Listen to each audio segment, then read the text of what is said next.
please take your seats.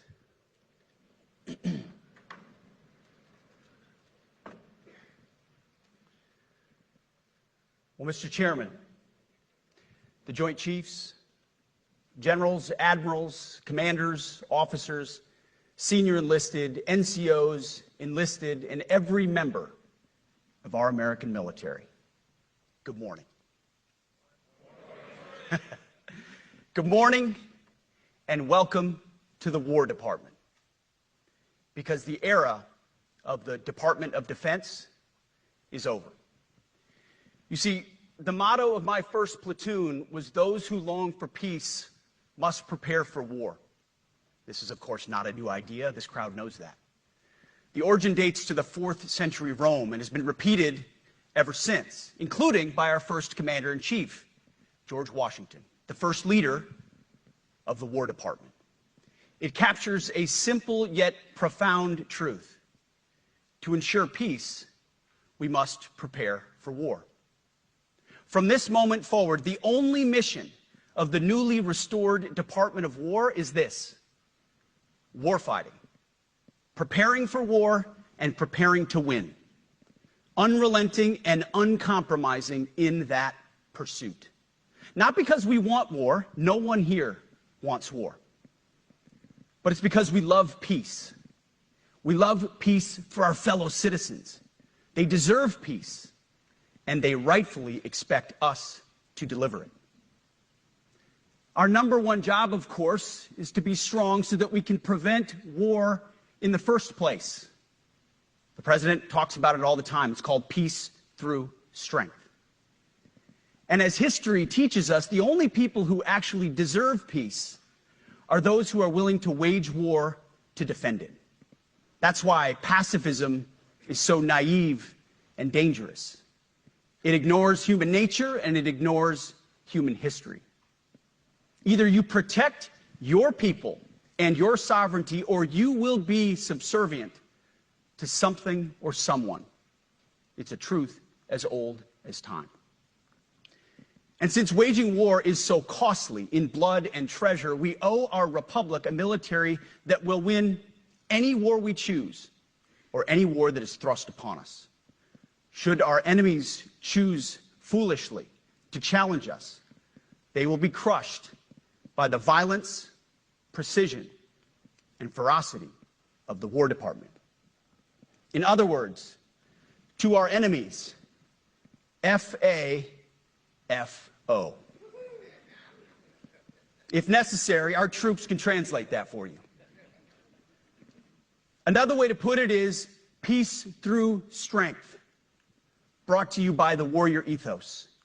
And we are restoring both. As President Trump has said, and he's right, we have the strongest, most powerful, most lethal, and most prepared military on the planet. That is true, full stop. Nobody can touch us. It's not even close. This is true largely because of the historic investments that he made in his first term, and we will continue in this term. But it's also true because of the leaders in this room and the incredible troops that you all lead. But the world, and as the chairman mentioned, our enemies get a vote.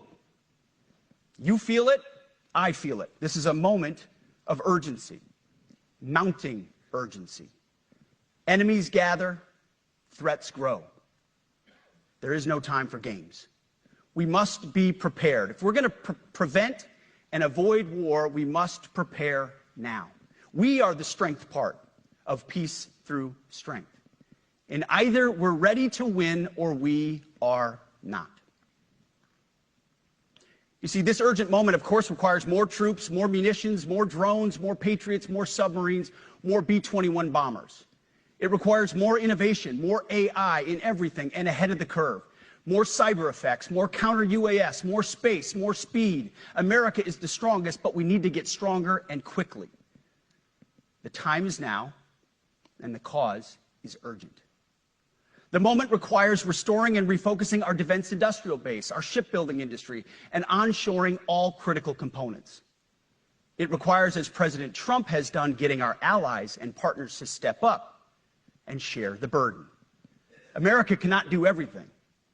The free world requires allies with real hard power, real military leadership, and real military capabilities. The War Department is tackling and prioritizing all of these things.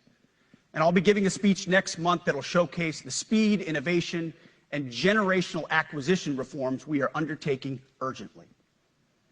Likewise, the nature of the threats we face in our hemisphere and in deterring China is another speech for another day, coming soon.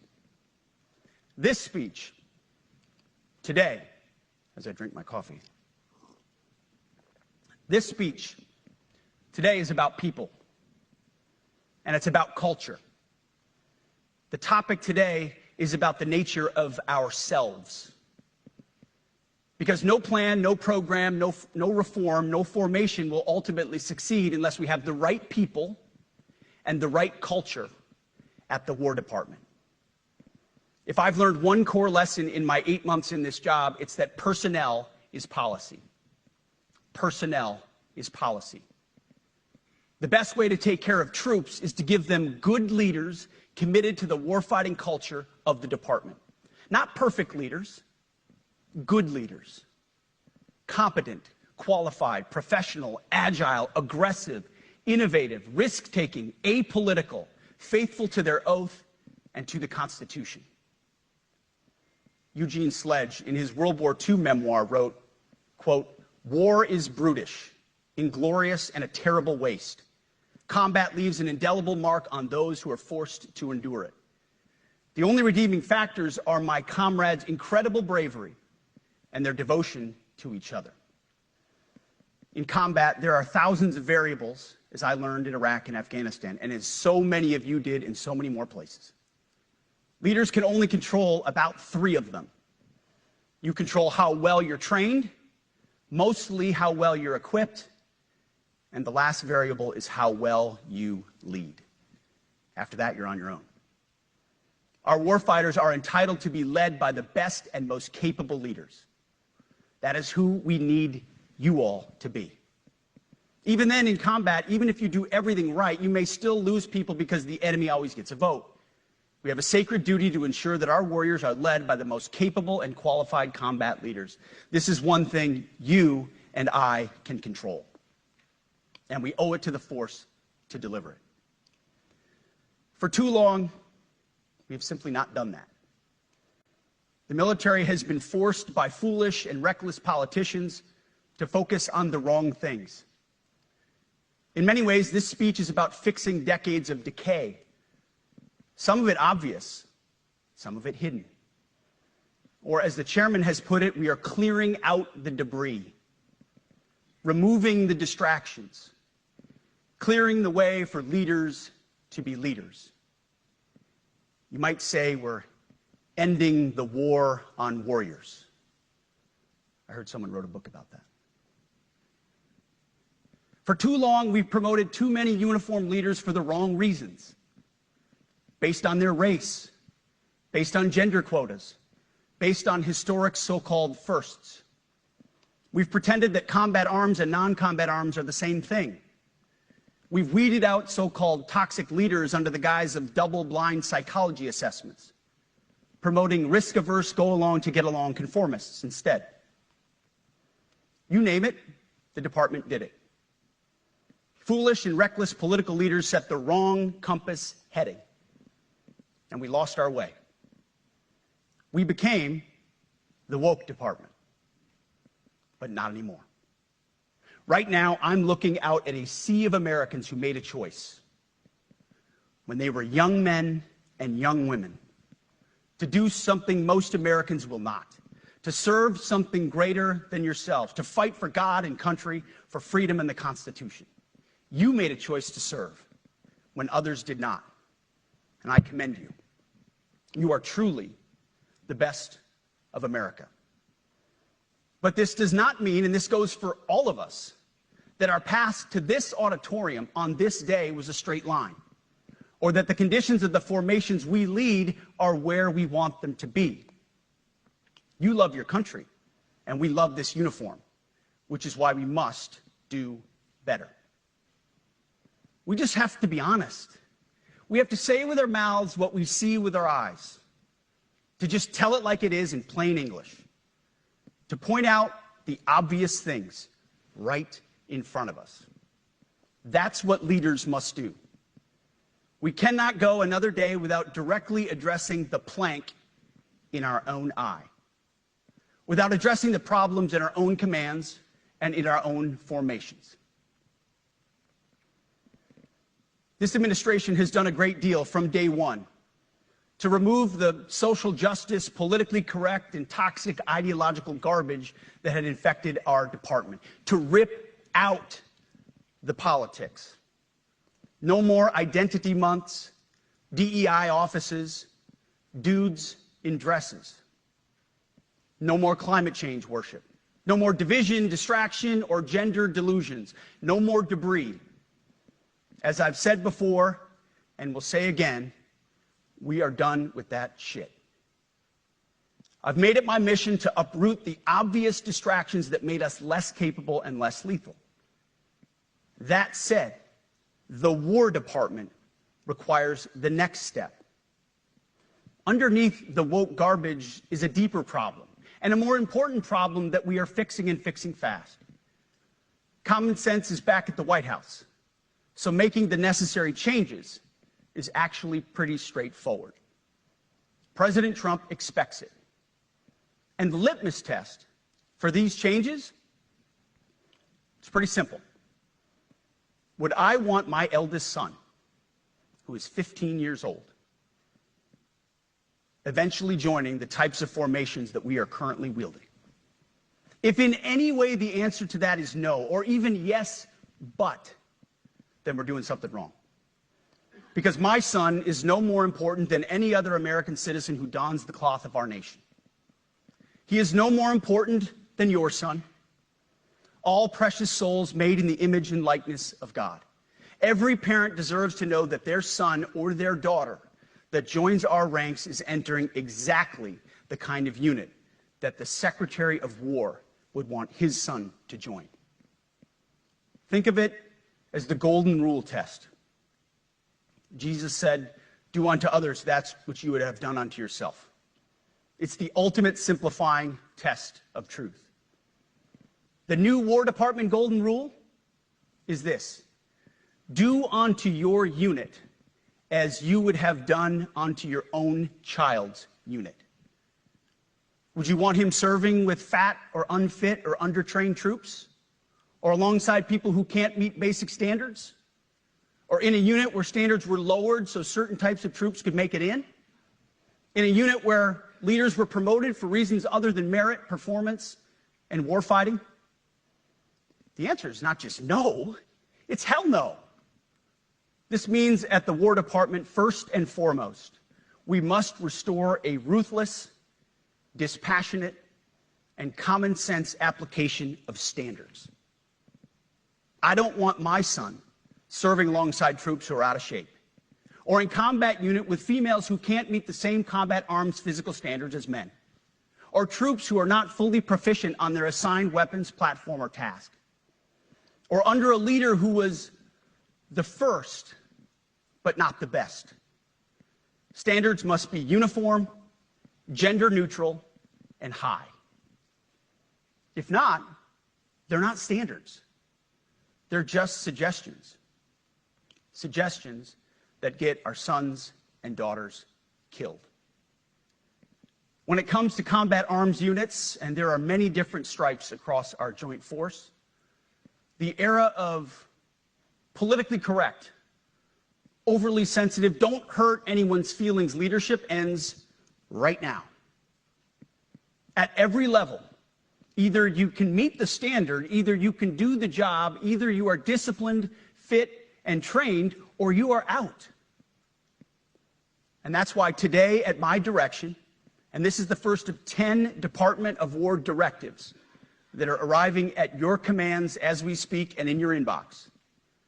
Today, at my direction, each service will ensure that every requirement for every combat MOS, for every designated combat arms position, returns to the highest male standard only. Because this job is life or death. Standards must be met. And not just met, at every level, we should seek to exceed the standard, to push the envelope, to compete. It's common sense and core to who we are and what we do. It should be in our DNA. Today, at my direction, we are also adding a combat field test for combat arms units that must be executable in any environment at any time and with combat equipment. These tests, they'll look familiar. They'll resemble the Army Expert Physical Fitness Assessment or the Marine Corps Combat Fitness Test. I'm also directing that warfighters in combat jobs execute their service fitness test at a gender-neutral, age-normed male standard scored above 70%. It all starts with physical fitness and appearance. If the Secretary of War can do regular, hard PT, so can every member of our joint force. Frankly, it's tiring to look out at combat formations, or really any formation, and see fat troops. Likewise, it's completely unacceptable to see fat generals and admirals in the halls of the Pentagon and leading commands around the country and the world. It's a bad look. It is bad, and it's not who we are. So whether you're an airborne ranger or a chairborne ranger, a brand new private or a 4-star general, you need to meet the height and weight standards and pass your PT test. And as the chairman said, yes, there is no PT test. But today, at my direction, every member of the Joint Force at every rank is required to take a PT test twice a year, as well as meet height and weight requirements twice a year, every year of service. Also today, at my direction, every warrior across our Joint Force is required to do PT every duty day. Should be common sense. I mean, most units do that already, but we're codifying it. And we're not talking like hot yoga and stretching. Real hard PT, either as a unit or as an individual. At every level, from the Joint Chiefs to everyone in this room to the youngest private, leaders set the standard. And so many of you do this already. Active, Guard, and Reserve. This also means grooming standards. No more beards, long hair, superficial individual expression. We're going to cut our hair, shave our beards, and adhere to standards. Because it's like the broken windows theory of policing. It's like when you let the small stuff go, the big stuff eventually goes. So you have to address the small stuff. This is on duty, in the field, and in the rear. If you want a beard, you can join Special Forces. If not, then shave. We don't have a military full of Nordic pagans. But unfortunately, we have had leaders who either refuse to call BS and enforce standards, or leaders who felt like they were not allowed to enforce standards. Both are unacceptable. And that's why today, at my direction, the era of unprofessional appearance is over. No more beardos. The era of rampant and ridiculous shaving profiles is done. Simply put, if you do not meet the male-level physical standards for combat positions, cannot pass a PT test, or don't want to shave and look professional, it's time for a new position or a new profession. I sincerely appreciate the proactive efforts the secretaries have already taken in some of those areas, service secretaries. And these directives are intended to simply accelerate those efforts. On the topic of standards, allow me a few words to talk about toxic leaders. Upholding and demanding high standards is not toxic. Enforcing high standards, not toxic leadership. Leading warfighters toward the goals of high, gender-neutral, and uncompromising standards in order to forge a cohesive, formidable, and lethal Department of War is not toxic. It is our duty, consistent with our constitutional oath. Real toxic leadership is endangering subordinates with low standards. Real toxic leadership is promoting people based on immutable characteristics or quotas instead of based on merit. Real toxic leadership is promoting destructive ideologies that are an anathema to the Constitution and the laws of nature and nature's God, as Thomas Jefferson wrote in the Declaration of Independence. The definition of toxic has been turned upside down, and we're correcting that. That's why today, at my direction, we're undertaking a full review of the department's definitions of so-called toxic leadership, bullying, and hazing, to empower leaders to enforce standards without fear of retribution or second guessing. Of course, you can't do like nasty bullying and hazing. We're talking about words like bullying and hazing and toxic. They've been weaponized and bastardized inside our formations, undercutting commanders and NCOs. No more. Setting, achieving, and maintaining high standards is what you all do. And if that makes me toxic, then so be it. Second, today at our direction, we're ensuring that every service, every unit, every schoolhouse, and every form of professional military education conduct an immediate review of their standards. Now, we've done this in many places already, but today it goes across the entire Department of War. Any place where tried and true physical standards were altered, especially since 2015 when combat arms standards were changed to ensure females could qualify, must be returned to their original standard. Other standards have been manipulated to hit racial quotas as well, which is just as unacceptable. This too must end. Merit only. The president talks about it all the time, merit-based. Here are two basic frameworks I urge you to pursue in this process. Standards I call, my staff's heard all about them, the 1990 test and the E6 test. The 1990s test is simple. What were the military standards in 1990? And if they have changed, tell me why. Was it a necessary change based on the evolving landscape of combat? Or was the change due to a softening, weakening, or gender-based pursuit of other priorities? 1990s seems to be as good a place to start as any. And the E6 test. Ask yourself, does what you're doing make the leadership, accountability, and lethality efforts of an E6, or frankly an 03, does it make it easier or more complicated?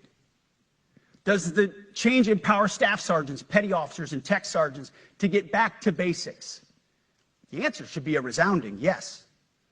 The E6 test, or 03 test, clarifies a lot, and it clarifies quickly.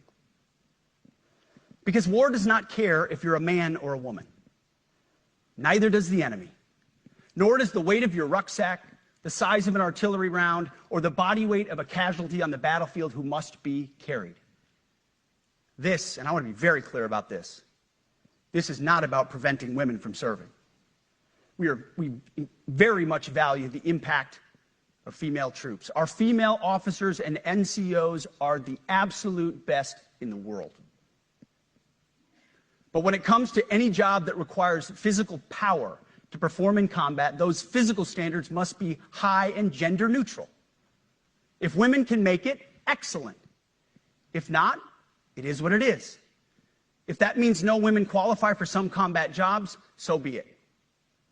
That is not the intent, but it could be the result, so be it. It will also mean that weak men won't qualify because we're not playing games. This is combat. This is life or death. As we all know, this is you versus an enemy hell-bent on killing you. To be an effective, lethal fighting force, you must trust that the warrior alongside you in battle is capable, truly physically capable of doing what is necessary under fire. You know this is the only standard you would want for your kids and for your grandkids. Apply the War Department Golden Rule, the 1990 test, and the E6 test, and it's really hard to go wrong. Third, we are attacking and ending the walking on eggshells and zero-defect command culture. A risk-averse culture means officers execute not to lose instead of to win. A risk-averse culture means NCOs are not empowered to enforce standards. Commanders and NCOs don't take necessary risks or make tough adjustments for fear of rocking the boat or making mistakes. A blemish-free record is what peacetime leaders covet the most, which is the worst of all incentives. We, as senior leaders, need to end the poisonous culture of risk aversion and empower our NCOs at all levels to enforce standards. Truth be told, For the most part, we don't need new standards. We just need to reestablish a culture where enforcing standards is possible. And that's why today, at my direction, I'm issuing new policies that will overhaul the IG, EO, and MEO processes. I call it the No More Walking on Eggshells policy. We are liberating commanders and NCOs. We are liberating you. We are overhauling an inspector general process, the IG, that has been weaponized, putting complainers, ideologues, and poor performers in the driver's seat. We're doing the same with the equal opportunity and military equal opportunity policies, the EO and MEO at our department. No more frivolous complaints, no more anonymous complaints, no more repeat complainants, no more smearing reputations, no more endless waiting, no more legal limbo, no more sidetracking careers, no more walking on eggshells. Of course, being a racist has been illegal in our formation since 1948. The same goes for sexual harassment. Both are wrong and illegal. Those kinds of infractions will be ruthlessly enforced. But telling someone to shave or get a haircut or to get in shape or to fix their uniform or to show up on time or to work hard, that's exactly the kind of discrimination we want. We are not civilians. You are not civilians. You are set apart for a distinct purpose. So we, as a department, need to stop acting and thinking like civilians and get back to basics and put the power back in the hands of commanders and NCOs. Commanders and NCOs who make life and death decisions. Commanders and NCOs who enforce standards and ensure readiness. Commanders and NCOs who, in this War Department, have to look in the mirror and they have to pass the golden rule test. My kids, your kids, America's sons and daughters. So I urge you all here today and those watching, take this guidance and run with it. The core of this speech is the 10 directives we're announcing today. They were written for you, for Army leadership, for Navy leadership, for Marine Corps leadership, for Air Force leadership, Space Force leadership. These directives are designed to take the monkey off your back and put you, the leadership, back in the driver's seat. Move out with urgency because we have your back. I have your back. And the Commander-in-Chief has your back. And when we give you this guidance, we know mistakes will be made. It's the nature of leadership. But you should not pay for earnest mistakes for your entire career. And that's why today, at my direction, we're making changes to the retention of adverse information on personnel records that will allow leaders with forgivable, earnest, or minor infractions to not be encumbered by those infractions in perpetuity. People make honest mistakes, and our mistakes should not define an entire career. Otherwise, we only try not to make mistakes, and that's not the business we're in. We need risk takers and aggressive leaders and a culture that supports you. Fourth, at the War Department, promotions across the Joint Force will be based on one thing: merit. Colorblind, gender-neutral, merit-based. The entire promotion process, including evaluations of warfighting capabilities, is being thoroughly re-examined. We've already done a lot in this area, but more changes are coming soon.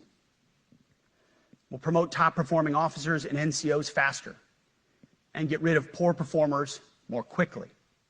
Evaluations, education, and field exercises will become real evaluations, not box checks, for every one of us at every level. These same reforms happened before World War II as well. General George Marshall and Secretary of War Henry Stimson did the same thing. And we won a world war because of it. As it happens, when he started the job, Chairman Kane gave me a frame and a photo to hang in my office. A matching frame and photo hangs in his. It's a photo of Marshall and Stimson preparing for World War II.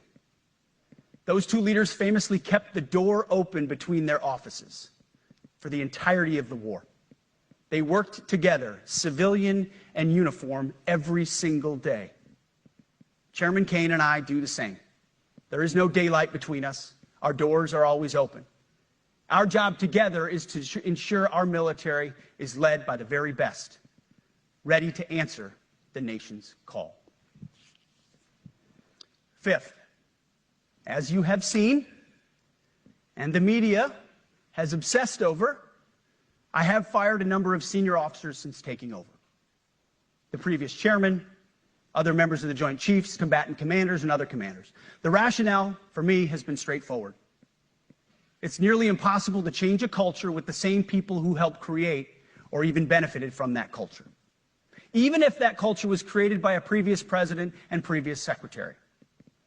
My approach has been simple. When in doubt, assess the situation, follow your gut, and if it's the best for the military, make a change. We all serve at the pleasure of the president every single day. But in many ways, it's not their fault. It's not your fault. As foolish and reckless as the woke department was, those officers were following elected political leadership. An entire generation of generals and admirals were told that they must parrot the insane fallacy that, quote, our diversity is our strength. Of course, we know our unity is our strength. They had to put out dizzying DEI and LGBTQI+ statements. They were told females and males are the same thing, or that males who think they're females are totally normal. They were told that we need a green fleet and electric tanks. They were told to kick out Americans who refuse an emergency vaccine. They followed civilian policies set by foolish and reckless political leaders. Our job, my job, has been to determine which leaders simply did what they must to answer the prerogatives of civilian leadership, and which leaders are truly invested in the woke department, and therefore incapable of embracing the War Department and executing new lawful orders. That's it. It's that simple. So for the past 8 months, we've gotten a good look under the hood of our officer corps. We've done our best to thoroughly assess the human terrain. We've had to make trade-offs and some difficult decisions. It's more of an art than a science.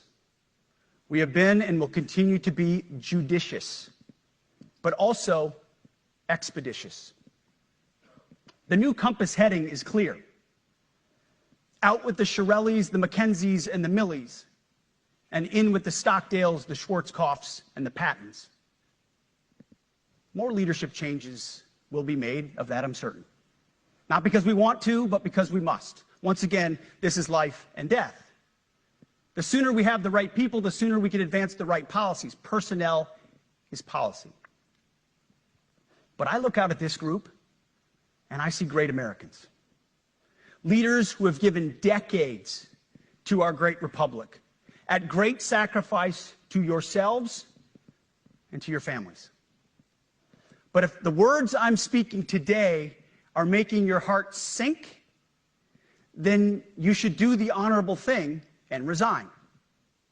We would thank you for your service. But I suspect, I know, the overwhelming majority of you feel the opposite. These words make your hearts full. You love the War Department because you love what you do, the profession of arms. You are hereby liberated to be an apolitical, hard-charging, no-nonsense, constitutional leader that you joined the military to be. We need you locked in on the M, not the D, the E, or the I, not the DEI or the DIE of dime. By that I mean the M, military, of the instruments of national power. We have entire departments across the government dedicated to diplomatic, informational, and economic lines of effort. We do the M. Nobody else does. And our GOFOs need to master it in every domain and every scenario. No more distractions, no more political ideologies, no more debris. Now, of course, we're going to disagree at times. We would not be Americans if we didn't. Being a leader in a large organization like ours means having frank conversations and differences of opinion. You will win some arguments, and you will lose some arguments. But when civilian leaders issue lawful orders, we execute. We are professionals in the profession of arms. Our entire constitutional system is predicated upon this understanding. Now, it seems like a small thing, but it's not. This includes as well the behavior of our troops online. To that end, I want to thank and recognize the services for their new proactive social media policies. Use them. Anonymous, online, or keyboard complaining is not worthy of a warrior. It's cowardice masquerading as conscience. Anonymous, unit-level social media pages that trash commanders, demoralize troops, and undermine unit cohesion must not be tolerated. Again, O3s, E6s. Sixth, we must train and we must maintain. Any moment that we are not training on our mission or maintaining our equipment is a moment we are less prepared for preventing or winning the next war. That is why today, at my direction, we are drastically reducing the ridiculous amount of mandatory training that individuals and units must execute. We've already ended the most egregious. Now we're giving you back real time. Less PowerPoint briefings and fewer online courses, more time in the motor pool, and more time on the range. Our job is to make sure you have the money, equipment, weapons, and parts to train and maintain, and then you take it from there.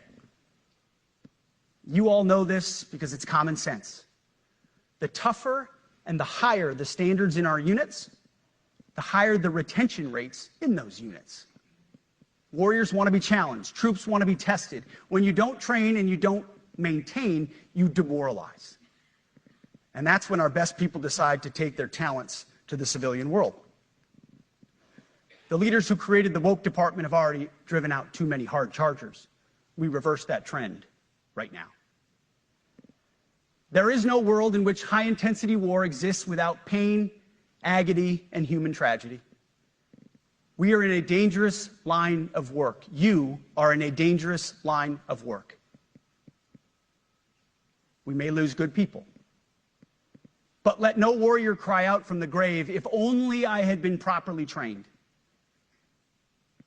We will not lose warfighters because we failed to train or equip them or resource them. Shame on us if we do. Train like your warriors' lives depend on it, because they do. To that point, basic training is being restored to what it should be: scary, tough, and disciplined. We're empowering drill sergeants to instill healthy fear in new recruits, ensuring that future warfighters are forged. Yes, they can shark attack, they can toss bunks, they can swear, and yes, they can put their hands on recruits.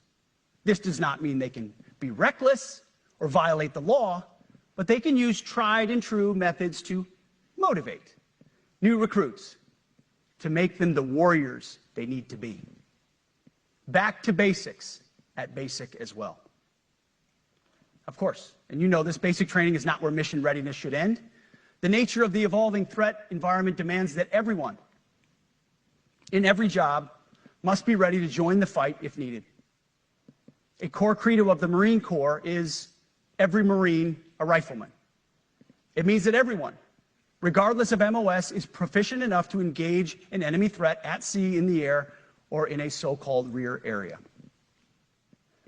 We need to ensure that every member of our uniformed military maintains baseline proficiency in basic combat skills, especially because the next war, like the last, will likely not have a rear area.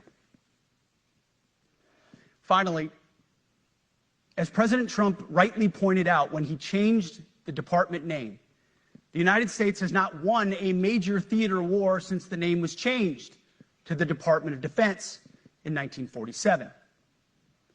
One conflict stands out in stark contrast: the Gulf War. Why? Well, there's a number of reasons, but it was a limited mission with overwhelming force and a clear end state. But why did we execute and win the Gulf War the way we did in 1991?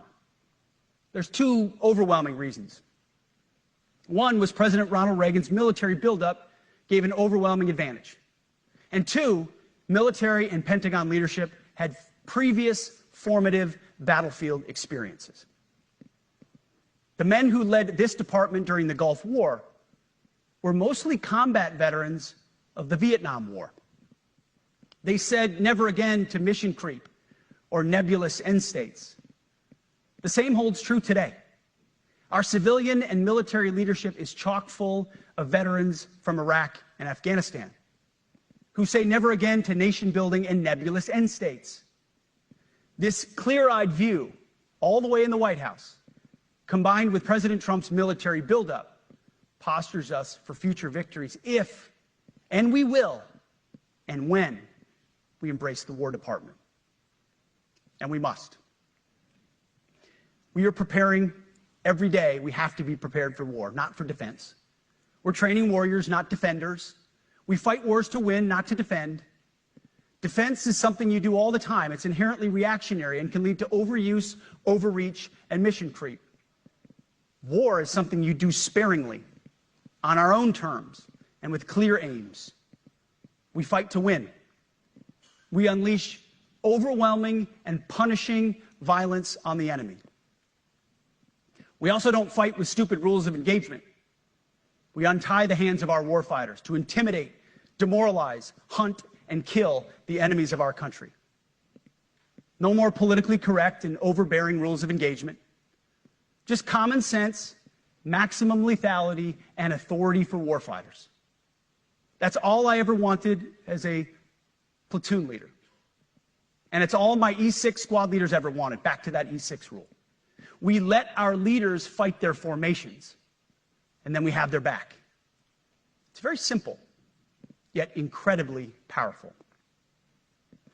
A few months ago, I was at the White House when President Trump announced his Liberation Day for America's trade policy. It was a landmark day. Well, today is another Liberation Day. The liberation of America's warriors, in name, in deed, and in authorities. You kill people and break things for a living. You are not politically correct and don't necessarily belong always in polite society. We are not an army of one. We are a joint force of millions of selfless Americans. We are warriors. We are purpose-built, not for fair weather, blue skies, or calm seas. We were built to load up in the back of helicopters, 5 tons, or Zodiacs, in the dead of night, in fair weather or foul, to go to dangerous places, to find those who would do our nation harm, and deliver justice on behalf of the American people in close and brutal combat, if necessary. You are different. We fight not because we hate what's in front of us. We fight because we love what's behind us. You see, the Ivy League faculty lounges will never understand us, and that's okay, because they could never do what you do. The media will mischaracterize us, and that's okay, because deep down they know the reason they can do what they do is you. In this profession, you feel comfortable inside the violence so that our citizens can live peacefully. Lethality is our calling card, and victory our only acceptable end state. In closing, a few weeks ago, at our monthly Pentagon Christian prayer service, I recited a commander's prayer. It's a simple yet meaningful prayer for wisdom for commanders and leaders. I encourage you to look it up if you've never seen it. But the prayer, it ends like this. And most of all, Lord, please keep my soldiers safe. Lead them, guide them, protect them, watch over them. And as you gave all of yourself for me, help me give all of myself for them. And amen. I have prayed this prayer many times since I've had the privilege of being your secretary. And I will continue to pray this prayer for each of you as you command and lead our nation's finest. Go forth and do good things, hard things. President Trump has your back, and so do I. And you'll hear from him shortly. Move out and draw fire. Because we are the War Department. Godspeed. Room, attention.